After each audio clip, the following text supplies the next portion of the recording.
क्या आप एक ऐसे महीने के बारे में जानते हैं जो भगवान को अत्यंत प्रिय है? एक ऐसा महीना जिसमें की गई थोड़ी सी सेवा भी अनंत फलदायक होती है। एक ऐसा महीना जिसमें कुछ बेसिक से नियमों का पालन कर करके हम भगवान की कृपा प्राप्त बन सकते हैं और इस बात की पूरी गारंटी है। तो आइए जानते हैं कि ये महीना है कौन सा। इस महीने का नाम है पुरुषोत्तम मास। तो आइए हम जानते हैं कि हमें भगवान की प्रशंसा के लिए हमें क्या क्या करना चाहिए और किन किन चीज़ों से बचना चाहिए। इसमें भगवान को एक दिया दिखाना बहुत ही ऑस्पिशियस माना जाता है। कहा जाता है जो भी ऐसा करता है उसके सारे पाप दिए की रोशनी में भस्म हो जाते हैं।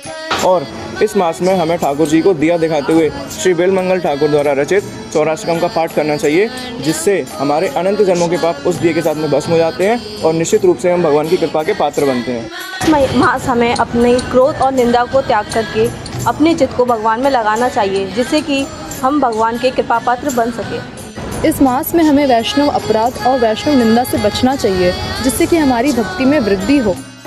यदि आपके घर के आसपास कोई तीर्थ स्थान है तो वहाँ पर हमें अवश्य जाना चाहिए।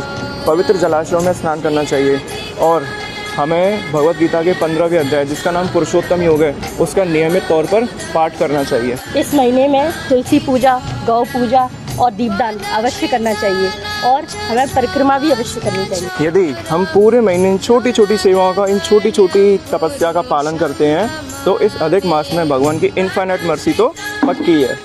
तो चलिए इस्कॉन धौलपुर के साथ एक नई शुरुआत करते हैं। कल 17 मई पवित्र पुरुषोत्तम मास का पहला दिन है। आइए और भक्तों के साथ बनाइए।